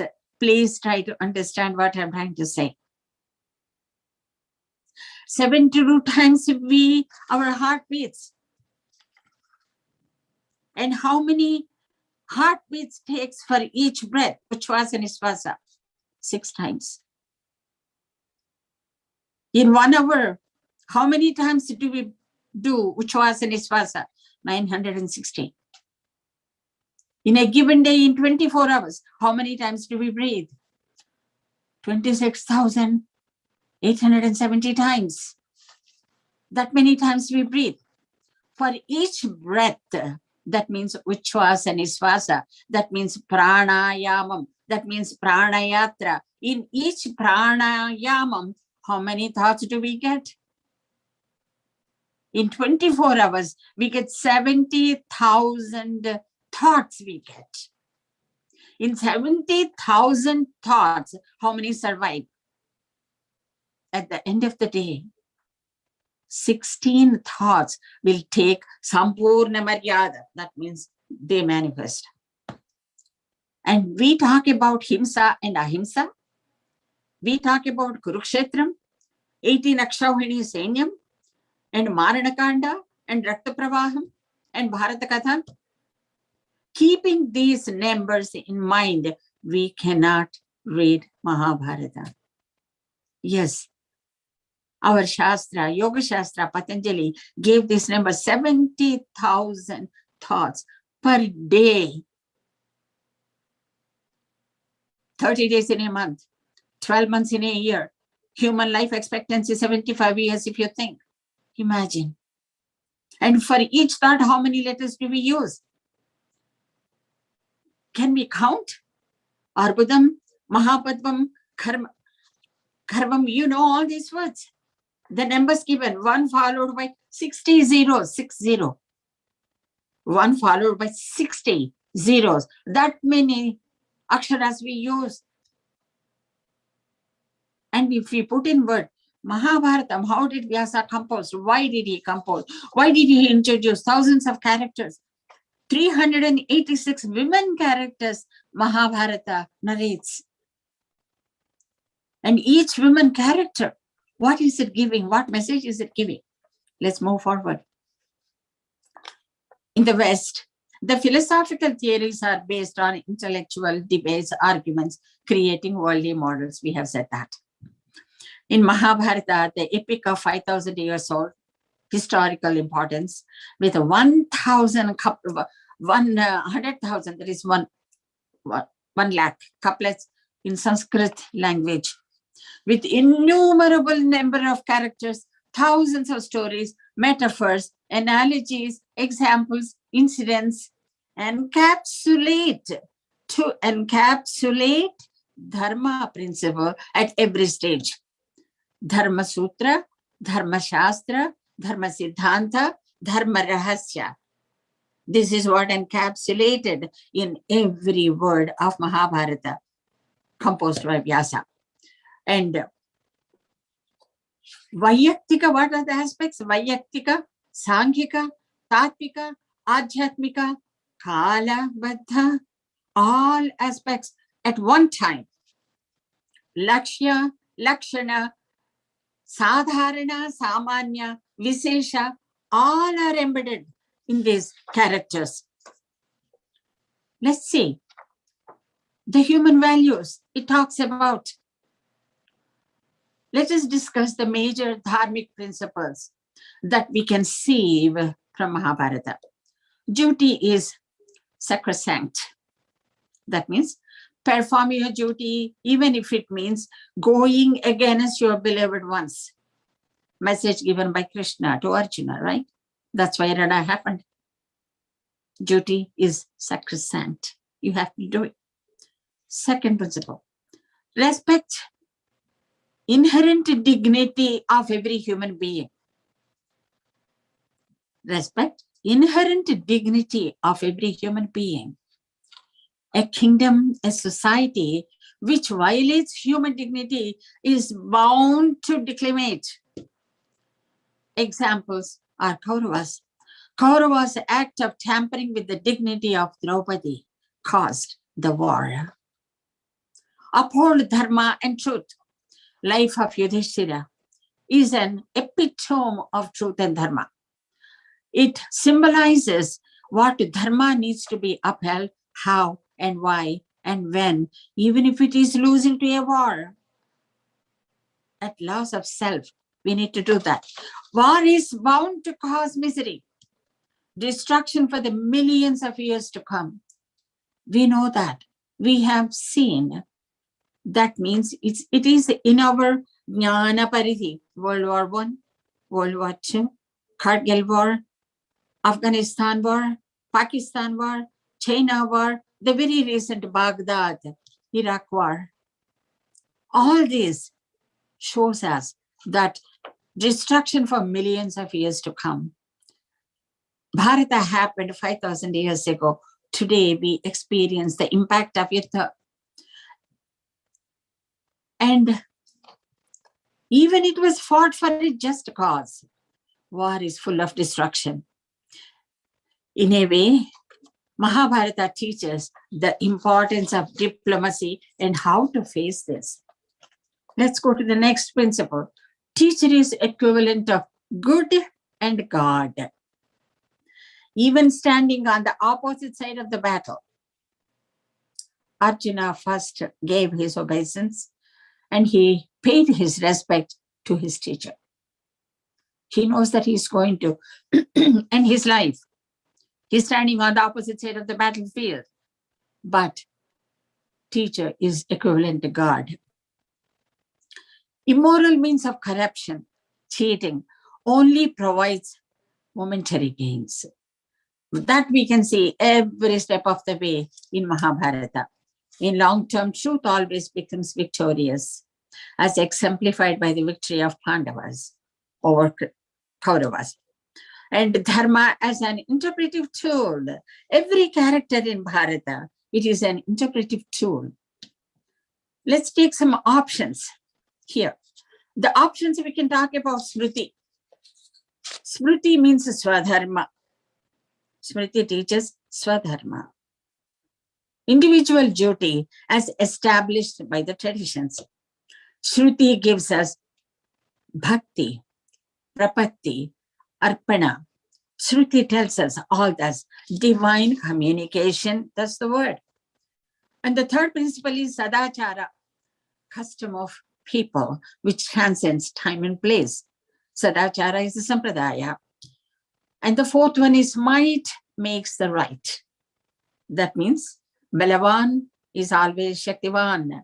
That is Prabhutvam and Gurutvam. We need to look at it in a Tattva-drishti. And the fifth principle is Atma-tushti, approval of one's consciousness. How can we prove this aspect? Going through Karna's story. Karna and Kunti. Karna, for Atma-tushti, he did what all he did. Is this right? Who can say that? Shruti, to talk about this, we can mention different stories. According to most of the Dharma Shastras, an individual may appeal to the source of Dharma when Smriti and Bhakti fail to help us to understand or to resolve a dilemma. That means Dharma Sandeham. Dharma Sandeha Nivritti. Today's media, there are so many learned individuals who are giving us Dharma Nivritti, Dharma Sandeha Nivritti. That's the title of their presentations. And we talk about might makes the right. That means Duryodhana and Bhima. Both are very strong individuals. What happened here? Bhima and Duryodhana, they stand on each other of battlefield. Both rely on brute strength, and both of these characters are driven by passion. And we know what Bhima did. Bhima did with full of revenge and hatred. Duryodhana with pride and envy. These are the characters. And Karna did everything for his own self. And I would like to take just few more characters and talk about Sushma. Please give a signal when I have to stop. Just 5 minutes time ahead of your time. Please tell me. Do I have another 10 minutes time? Sushma? Okay, ma'am. Okay, ma'am. Sushma, I cannot hear you. Your microphone is off. Okay, ma'am. Okay, ma'am. You can continue now. Okay. I will tell you. Yeah. Yudhishthira, known as Dharmaraj, he always stands for truth, honesty. But there is a tragic flaw in his character. He believes in people very easily. He likes to fulfill his wishes of his family and family members and his subjects. And every stage of his life, we see what all he faced. His word is considered as final word in a complicated situation. Bhagavan Vyas has depicted the character with saintly qualities. What happened to Dharmaja? Duryodhana and Karna are portrayed as Pandavas' enemies. We know that. Though they defeat Yudhishthira in the game of dice, they fail to understand that blood is thicker than water. That's the truth that they lost. Duryodhana wants to become king, so revengeful behavior can be justifiable. It's natural. He's a king. He wants the power. Karna, being the eldest in the Pandava, he wanted to be the ruler also. That is also fair. But did this happen? Lord Krishna, the mighty, the Bhagavan, the celebrated king of Mahabharata, according to Holy Scriptures, God has born. He has appeared in front of us to eradicate and to control, to eradicate adharma and to establish dharma. And he comes to save the world, and he complete anarchy. Lord Krishna is an incarnation of Lord Vishnu. We can go on, talk about this, narrating Bhagavad Gita. A revengeful instinct always leads everyone to the doom. Mahabharata may resolve around the war of duty, But we cannot escape the fact that the major reason behind the destruction is revenge. Pratikara Chatya. That was the reason. Kauravas lost everything to their blinded desire to ruin Pandavas. War did not even spare the children, including Draupadi's children. And Abhimanyu, the young man, stand by what is right, even fight for it. That is, Krishna says.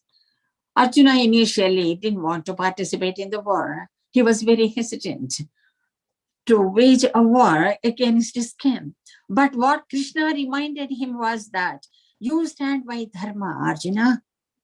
Even it means going against your own family, your own guru, your own spirit.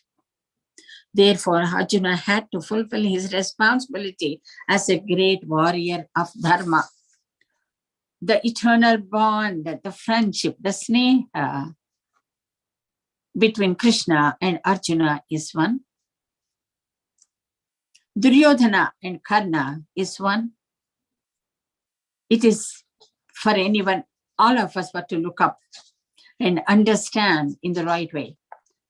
And half knowledge is dangerous. Abhimanyu character. Avidya.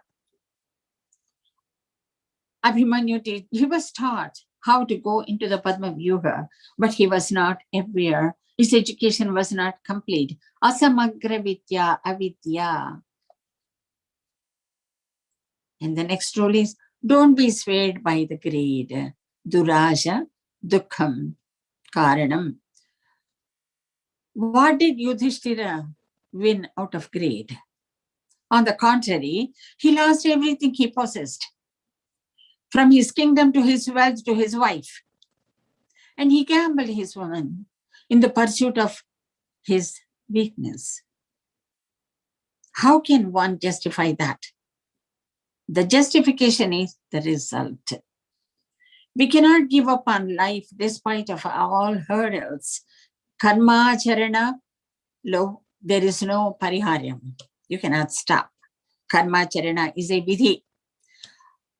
We can be better examples for this. We cannot find a better example than Karna.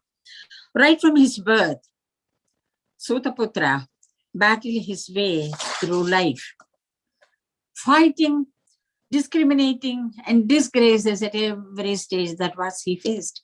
He almost became a puppet. But no obstacle could ever determine him from pursuing his goal. And his devotion towards his mother knew no bounds, to the extent that we have given it to the Kavacha Kundala.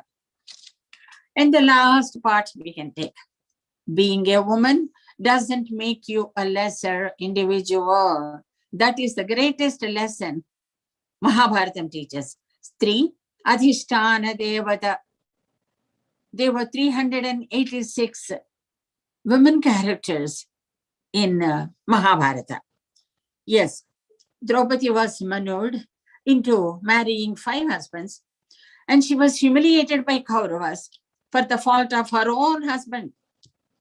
She was violated, but she was bold enough to take a stand.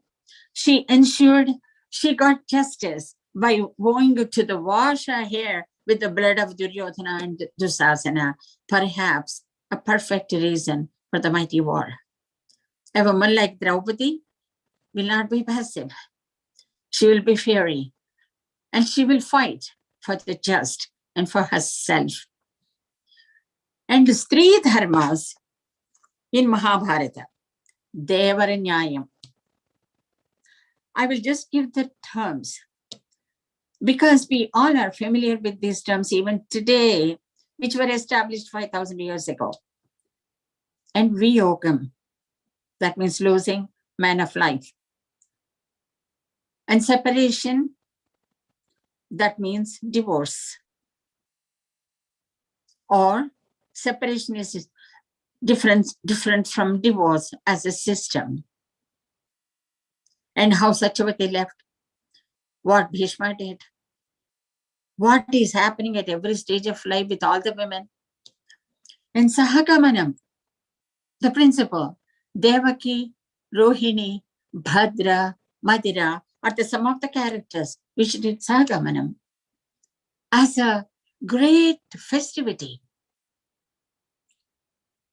And we see a character in Mahabharata who did a murder. Dirghadama's wife, Pradveshini is her name. Because her physical desires were not fulfilled, she got tired of her husband. She kills him, ties him to a big, huge tree trunk, and throws him into the river. How brutal can that be? But a woman did, because her physical desires were not fulfilled. And men sending their women to other men to mate. These characters are many. We can see what happened to Pandaraju and Dhritarashtra. There are many characters. That is called Niyogam.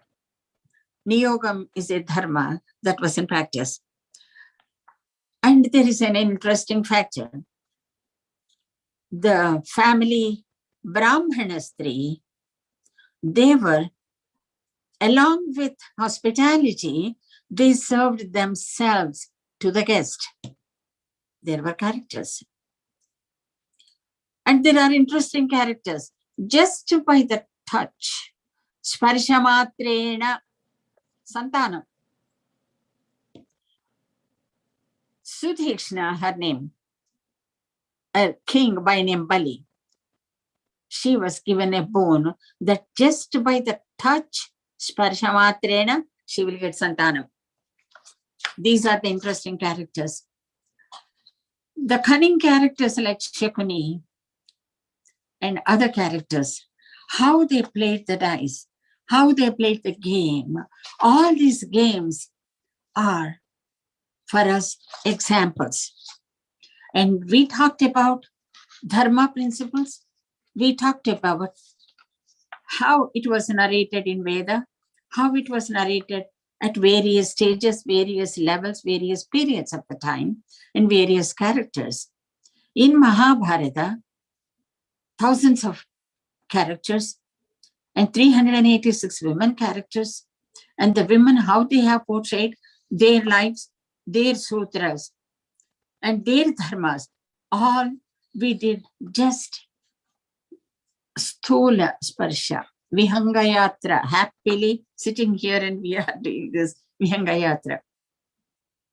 Just to understand how we can apply these stories. Remember the principle between, the definition between dharma and ethics. Dharma is to develop Atma, Adhyatmika Shakti, Tattvika Drishti, Bhavana Shakti. With that, with our Vuha, which is an absolute pure energy form. If you have to say in Telugu, Rangu Ruchi Vasana Leni Shakti Swarupamu Uha. Uha, Veda says it's Praja. The definition given for Vuha in Veda is Praja. And Praja is Prajaye Pasubhihi. Praja is a Pashu Lakshana. What is Pashu? Pashupati, Shiva.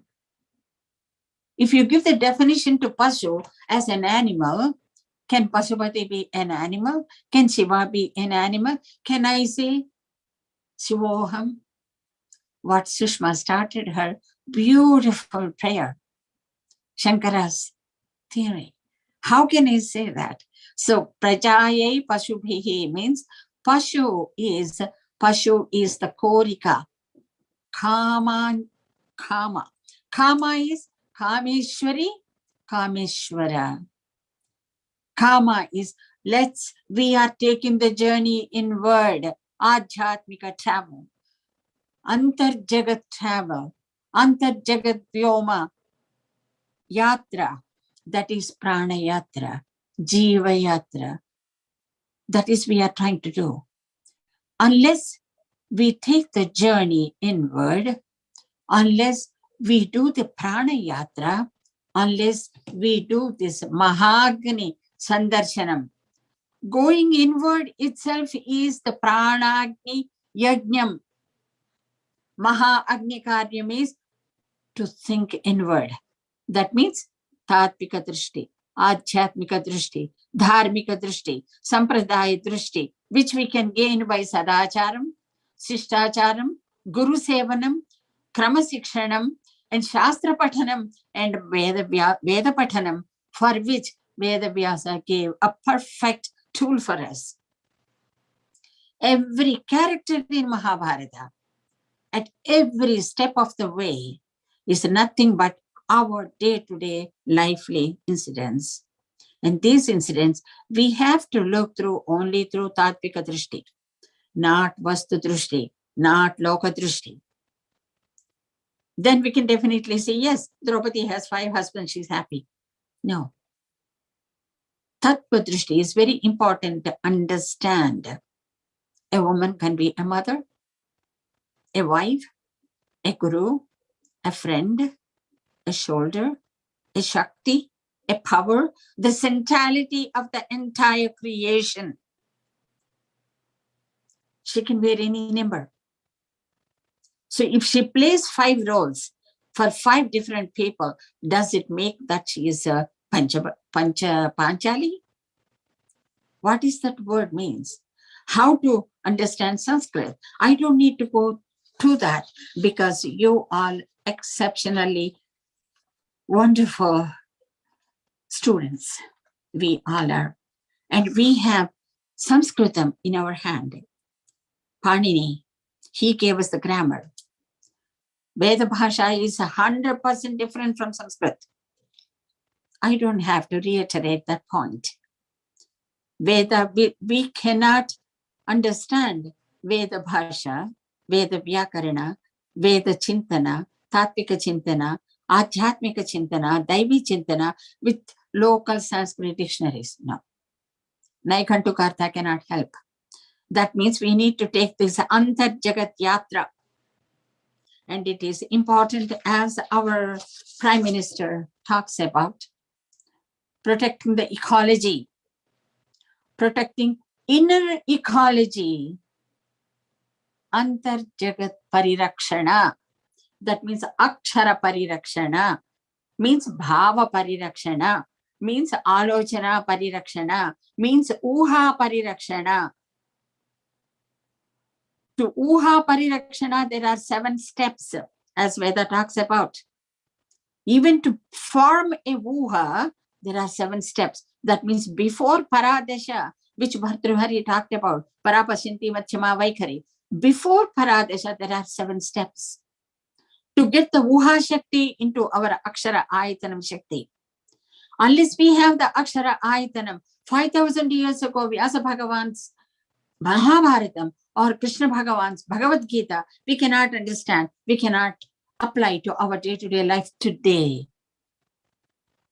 Let us pray to the mighty Vyasa Krishna Bhagavan. మన ఉంటున్న కాలంలో, ఈ యుగంలో మార్పు తెచ్చేందుకే, మానవ ధర్మాన్ని పరిపుష్టం చేయటానికే, శాంతియుతమైనటువంటి మహోదయానికి గురు రూపాలే కావ్య రూపాల్లో మనకు అందుతాయి, గ్రంథాలుగా మనకు అందుతాయి, శాస్త్రాలుగా మనకు అందుతాయి, సిద్ధాంత రూపాలలో అవతరిస్తాయి. శ్రీప్లవ గురు పౌర్ణమి శుభ సమయంలో వ్యాస ప్రతిపాదిత మహాభారత ఇతిహాస ధార్మిక మార్గంలో మనమంతా ప్రయాణం సాగించాలి. భారతం చిరకాలం విశ్వశ్రేయో నిధానమై ఉంటుంది భగవానుని కరుణ వలన. భారతదేశం, భారతీయాత్మ, భారత ఇతిహాస ధర్మ ప్రతిపాదన విశ్వ సమాజ హితప్రదమై నడచుగాత, నిలచుగాత. స్వస్తి. నమస్కారం.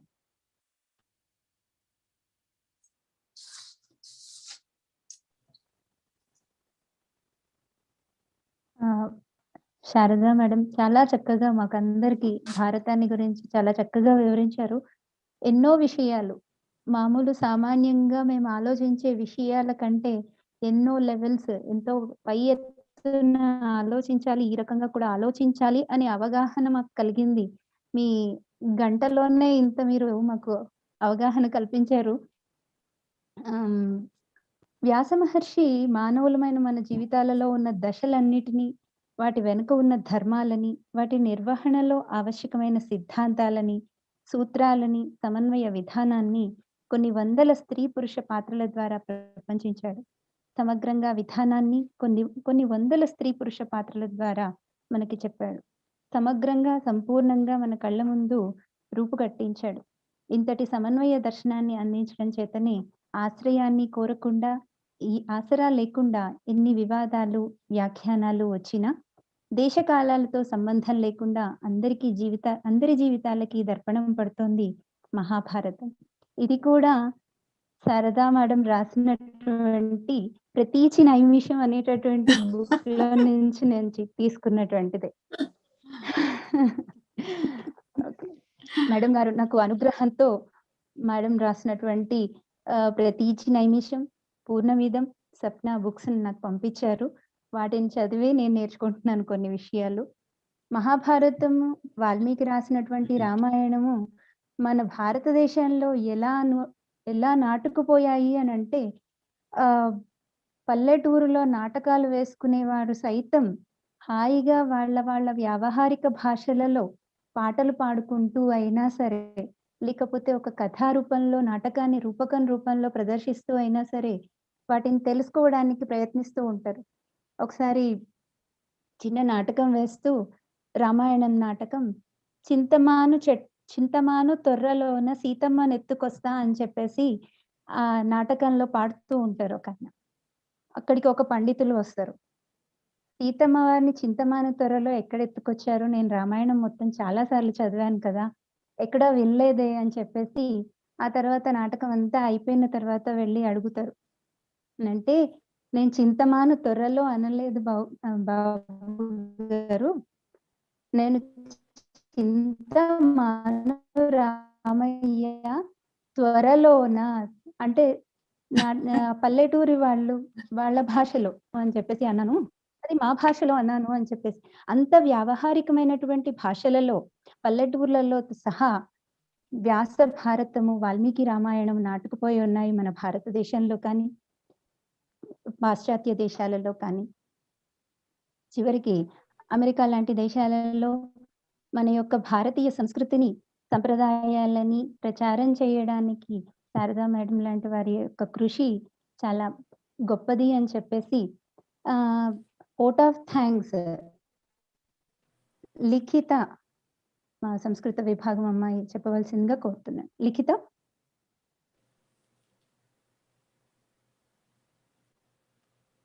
అందరికీ నమస్కారం మ్యామ్. Hello ma'am. స్టార్ట్ చేయండి. అందరికీ నమస్కారం. అంతర్రాష్ట్రీయ ఈ సంగోష్ఠిని నిర్వహించడానికి మమ్మల్ని ప్రోత్సహించిన మా కళాశాల యాజమాన్యం వారికి, ప్రిన్సిపల్ డాక్టర్ సునీత గారికి, వైస్ ప్రిన్సిపల్ డాక్టర్ రాజశ్రీ గారికి సంస్కృత విభాగ పక్షం నుండి హృదయపూర్వక ధన్యవాదాలు. మానవులు ఏ విధంగా ఉండాలి, ఎలా ప్రవర్తించాలి, మానవుని కర్తవ్యాల గురించి, అలాగే మనం నిత్య జీవనంలో ఆచరించాల్సిన విషయాల గురించి సుందర వచనాలతో అతీవ సుందరపూర్వకంగా వివరించిన డాక్టర్ శారదా పూర్ణ శొంఠి గారికి హృదయపూర్వక ధన్యవాదాలు.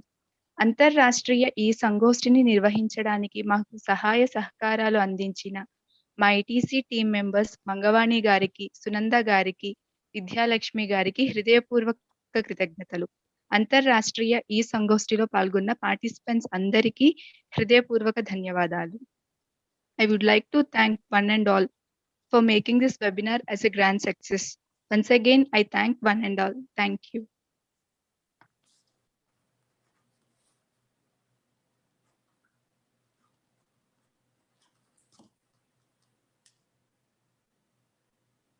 Ma'am, Vidya ma'am.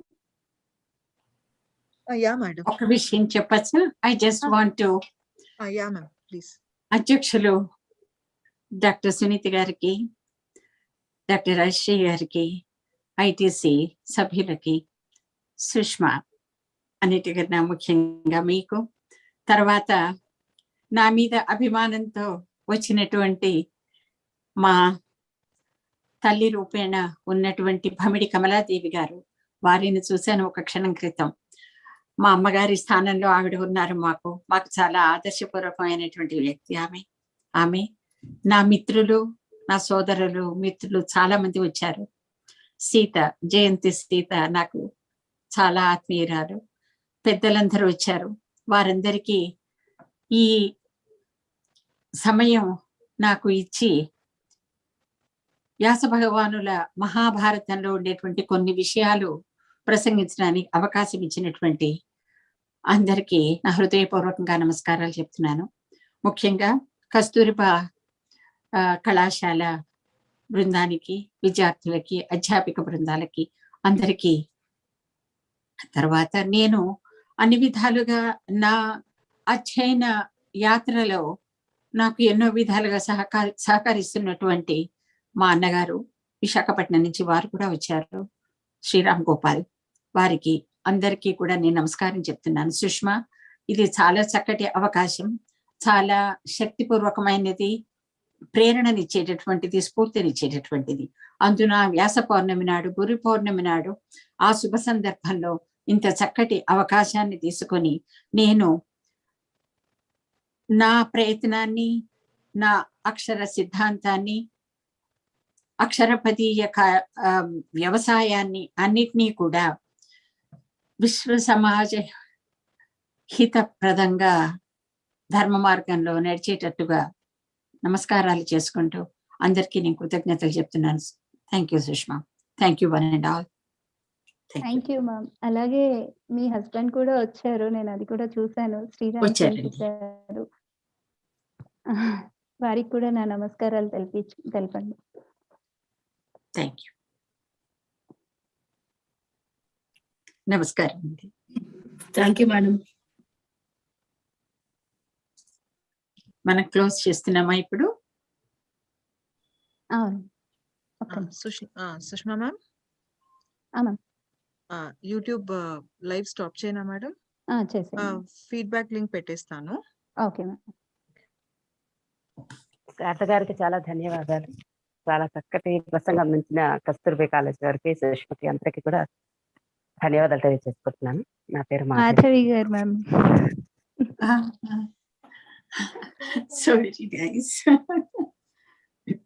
చాలా థ్యాంక్స్ అండి. చాలా బాగుంది. మాధవి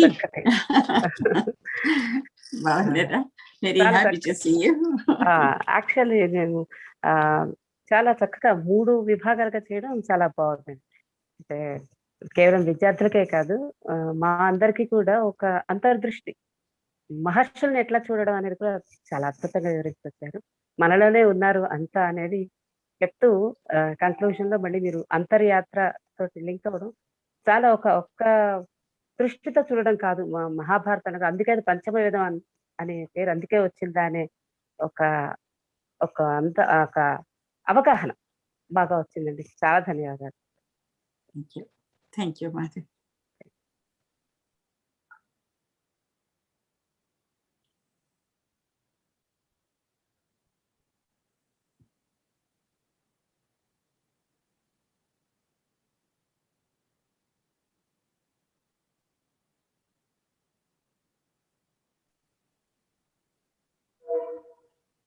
ఫీడ్బ్యాక్ లో కూడా ఇచ్చాను Sushma ma'am. YouTube feedback link దాంట్లో పెడతారా మ్యామ్? యూట్యూబ్ లింక్ కూడా పెట్టేశాను మేడం. Okay ma'am. అలాగే. Thank you Sushma. నమస్కారం ma'am. Thank you. Okay ma'am. Thank you very much ma'am. నమస్తే. Okay, should I stop the live? Thank you madam. yes ma'am. Yeah. Thank you madam. చాలా మంచి thank you అండి.